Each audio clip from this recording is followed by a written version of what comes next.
Welcome to నావా TV news.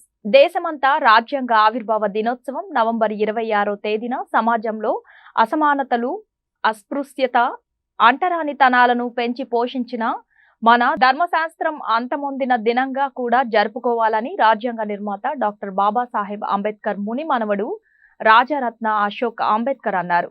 Doctor BR Ambedkar Konaseema జిల్లా Ravulapalem Indira colony ground లో శనివారం 74వ రాజ్యాంగ ఆవిర్భావ దినోత్సవ వేడుకలను చిక్యాల సత్యప్రసాద్ అధ్యక్షతన ఘనంగా నిర్వహించారు. ఈ కార్యక్రమంలో అశోక్ అంబేద్కర్ ముఖ్య అతిథిగా పాల్గొన్నారు. అంబేద్కర్ విగ్రహానికి పూలమాలలు వేసి నివాళులర్పించారు. రాజ్యాంగ పీఠికను చదివి వినిపించారు. ఈ కార్యక్రమంలో retired ONGC ED DMR Shekhar, Sabbithi Vishnumurthy, doctor Premanandaray, TDP రాష్ట్ర ఉపాధ్యక్షులు బండారు సత్యానందరావు, జనసేన పార్టీ కొత్తపేట నియోజకవర్గ ఇన్ఛార్జ్ బండారు శ్రీనివాస్, తెలుగు రైతు రాష్ట్ర ప్రధాన కార్యదర్శి ఆకుల రామకృష్ణ, కోనాల అంబేద్కర్, జక్కల అరుణ్ కుమార్ తదితరులు పాల్గొన్నారు. ఈ సంబరం చేసుకుంటున్నాం, ఉత్సవం చేసుకుంటున్నాం అంటే దాని ఉద్దేశాన్ని మీకు తెలియజేస్తాను. बाबा साहब जब छोटे थे उस समय मनु का विधान इस देश पे लागू था. బాబాసాహెబ్ అంబేద్కర్ గారు బాలుడిగా బాల్యంలో ఉన్నప్పుడు ఇక్కడ రాజ్యాంగం లేదు కాబట్టి మను ధర్మశాస్త్రం రాజ్యం వెళ్తున్న రోజులని. और जब बाबा साहब 8वीं 9वीं कक्षा में पढ़ रहे थे, उनके पिताजी मिलिट्री में थे. ఆయన 8, 9 తరగతిలో చదువుతున్న రోజుల్లో వాళ్ళ తండ్రి గారు మిలిటరీలో పనిచేస్తూ ఉండేవారు. तो पिताजी ने सोचा कि कई महीनों से सालों से मैंने अपने बच्चों को देखा नहीं है, तो पिताजी ने बाबा साहब अंबेडकर जी को खत लिखा, टेलीग्राम किया. అప్పుడు ఆయన ఏం చేశారంటే మరి చాలా కాలం అయింది మా పిల్లలతో మాట్లాడలేదు, చూడలేదు కాబట్టి ఆయన మిలిటరీ నుండి ఒక ఉత్తరం రాశారు. तो बाबा साहब के पिताजी ने कहा कि अगर आप लोगों को छुट्टियां लग गई है तो मुझे मिलने के लिए मेरे हेडक्वार्टर पर आ जाओ. ఒకవేళ మీరు చదువుకుంటున్నారు కాబట్టి మీకు స్కూల్లో సెలవులుగా ఇచ్చినట్లయితే నన్ను కలుసుకోవడానికి మీరు మా మిలిటరీ క్యాంప్కి రండి అని ఆయన ఉత్తరం. लालच में कहा. కాబట్టి బాబాసాహెబ్ అంబేద్కర్ గారు ఏమన్నారంటే, బాబు మేము ఎంత డబ్బు అయినా ఇస్తాం, ఎంతైనా తీసుకో, కానీ దయచేసి మమ్మల్ని మా తండ్రి దగ్గరకు తీసుకెళ్ళి వెళ్ళండి అన్నారు. అప్పుడు అతను కొంచెం కాస్త మరి ఆశ కలిగింది అతనికి. बैलगाड़ी वाले ने कहा कि तुम लोग अछूत हो, इसलिए मेरे गाड़ी में बैठ नहीं सकते, एक काम करो मेरे गाड़ी के पीछे पीछे चलते चलते आओ. అప్పుడు డబ్బు అనగానే ఆశ కలిగింది, కానీ బండి ఎక్కించుకోవడానికి మాత్రం అతనికి ఇష్టం లేదు. అంటే అస్పృశ్యత ఎంత దారుణంగా ఉందో. అతను ఏమన్నంటే దారి చూపిస్తాను, మా బండి ఎక్కడానికి వెళ్ళదు, కానీ బండి వెనకాలే మీరు నడుచుకుంటూ రండి. 2-3 किलोमीटर चलने के बाद बाबा साहब को प्यास लग गई. 3-4 కిలోమీటర్ ప్రయాణం చేసిన తర్వాత బాబాసాహెబ్కి దాహం వేసింది. बाबा साहब ने बैलगाड़ी वाले से कहा कि आपके पास जो पानी है वो थोड़ा पानी पिला दो. అప్పుడు ఆయన ఏమన్నంటే, బాబాసాహెబ్ అంబేద్కర్ గారు మీ దగ్గర నీళ్లు ఉన్నాయి కదా, మాకు తాగడానికి కొంచెం మంచిగా ఇవ్వండి, దాహంగా ఉంది అని అడిగారు. बैलगाड़ी वाले ने कहा कि तुम लोग अछूत हो, इसलिए मैं अपना पानी तुम्हें नहीं दे सकता. आगे अगर कोई नदी या तालाब आता है तो मैं गाड़ी रोक लूंगा, तुम लोग पानी पीकर आ जाना. మీరు అస్పృశ్యులు కాబట్టి నా దగ్గర మంచినీళ్ళు మీకు ఇవ్వను. ఒక పని చేద్దాం, దారిలో వెళుతున్నప్పుడు ఎక్కడైనా చిన్న నది కనబడితే బండి ఆపుతాను, ఆ నదిలో నీళ్లు తాగండి. और 1-2 किलोमीटर चलने के बाद गाड़ी वाले को कुछ पानी दिखाई दिया. उसने गाड़ी रोकी और बच्चों से कहा कि वो देखो वहां पर पानी पड़ा है, जाकर पी कर आओ. కానీ మళ్ళా 2-3 కిలోమీటర్ దాటిన తర్వాత ఒక చిన్న నది కనబడింది. ఆ బండివాడు ఆపాడు, ఎడ్ల బండివాడు ఆపి, ఇదిగో నీళ్లు ఉన్నాయి కాబట్టి మీరు వెళ్ళి నీళ్లు తాగండి అని చెప్పాడు. और फिर जब बाबा साहब उस पानी के यहाँ गए तो बाबा साहब ने देखा कि इसमें तो सिर्फ कीचड़ कीचड़ है, पानी भी नहीं है. మరి బాబాసాహెబ్ గారు అక్కడికి వెళ్ళిన దగ్గరికి చూస్తే అవి తాగడానికి పనికొచ్చే కాదు, అంత మురికిగా ఉంది, కంపుగా ఉంది. बाबा साहब ने वो मट्टी मट्टी हटाई और वो गंदा पानी बाबा साहब ने पिया. మరి మట్టిని సాధ్యం వరకు వాటిని పక్కకు తొలగించి ఆ మట్టి ఆ మురికి నీరునే తాగారు ఆయన. और फिर और 1-2 किलोमीटर चलने के बाद बाबा साहब अपने पिता के पास पहुंचे. మళ్ళీ 2-3 కిలోమీటర్లు దాటిన తర్వాత చివరికి తండ్రి గారిని కలుసుకున్నారు. बाबा साहब ने अपने पिता को देखा और भागते हुए अपने पिता के गले लग गए.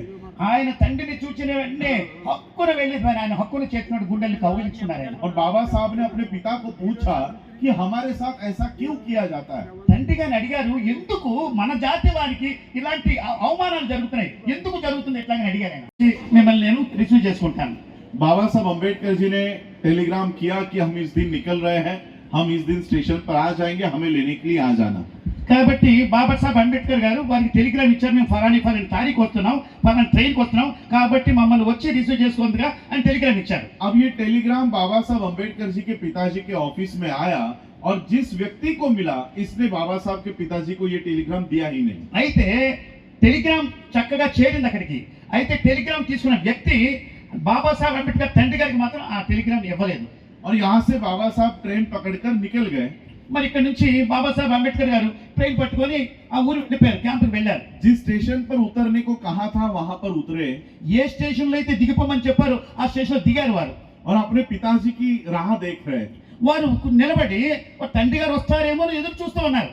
ट्रेन आकर चली गई, सब लोग अपने अपने दिशा में चले गए। వచ్చింది ట్రైన్, వెళ్ళిపోయింది, ఎవరికి వారు వారి వారి దారిలో వెళ్ళిపోయి దిగిన వాళ్ళంతా కూడా. स्टेशन मास्टर ने देखा कि ये बच्चे अच्छे घर के लग रहे हैं, वो स्टेशन मास्टर बच्चों के पास आया।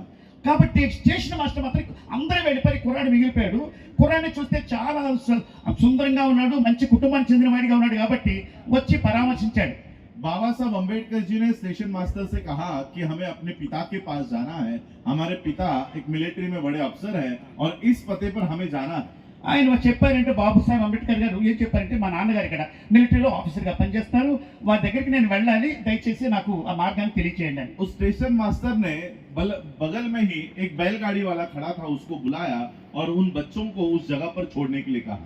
ఆయన ఏం చేశారంటే స్టేషన్ మాస్టర్ గారు ఆ ప్రక్కనే ఎడ్ల బండి వాడు ఉన్నాడు, వాడిని పిలిపించి అతనికి చిరునామా అడ్రస్ అని చెప్పి కుర్రాన్ని ఎక్కించారు. फिर ये बैलगाड़ी में बच्चे बैठने के बाद वो बैलगाड़ी वाला बच्चों से बात करने लगा कि कहाँ से आए हो, कौन से गांव से आए हो, तुम्हारा नाम क्या है, तुम्हारी जाति कौन सी है। కాబట్టి ఎడ్ల బండి వాడు మరి చాలా మార్గం ప్రయాణించారు కాబట్టి ఆనాటి రవాణా సౌకర్యం పిల్లలతో సంభాషణ మొదలుపెట్టాడు. ఏ ఊరు వారు, ఏ జాతి వారు, ఏమిటి కథా కమామిషి అని కుశల సమాచారం అడిగారు. और जैसे ही जाति के बारे में पता चला, उस बैलगाड़ी वाले ने बैलगाड़ी रोकी और सभी बच्चों को गालियां देकर नीचे उतार दिया कि तुम तो अछूत हो, अछूतों के बच्चे हो, मेरे गाड़ी में बैठ कैसे गए। కాబట్టి ఎప్పుడైతే ఊరు అడిగారు బాగుంది, పేరు అడిగారు బాగుంది, జాతిని అడిగి వాళ్ళు నిర్భయంగా చెప్పారు.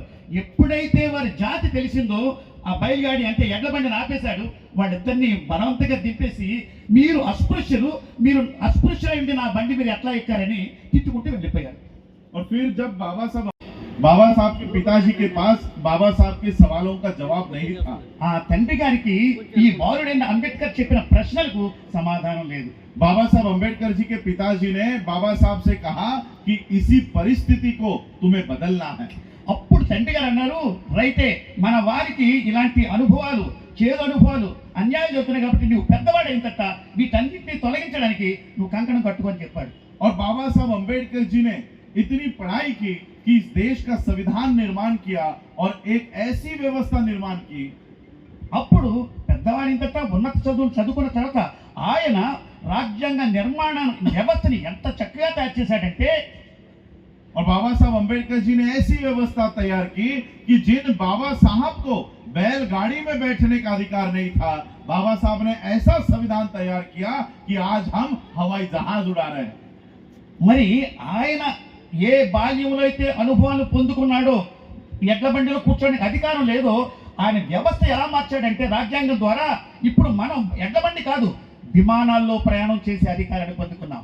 जिन बाबा साहब अम्बेडकर जी को कीचड़ का पानी पीने के लिए मनु के कानून ने मजबूर किया था, మను ధర్మశాస్త్ర ప్రకారం ఆయన చెప్పిన సిద్ధాంత ప్రకారం, ధర్మశాస్త్ర ప్రకారం మనకు మంచిని కూడా తాగే అర్హత లేదు, ఆ దానిని ఆయన और आज ही के दिन दिए हुए बाबा साहब अम्बेडकर जी के संविधान के कानून के वजह से हम ये बिस्लरी का पानी पी रहे हैं। వారు ఇచ్చిన రాజ్యాంగ హక్కుల ద్వారా మనం ఇవాళ ఈ యొక్క బిస్లరీ వాటర్ అండి, కిన్లీ వాటర్ అండి ఇది తాగగలుగుతున్నాం.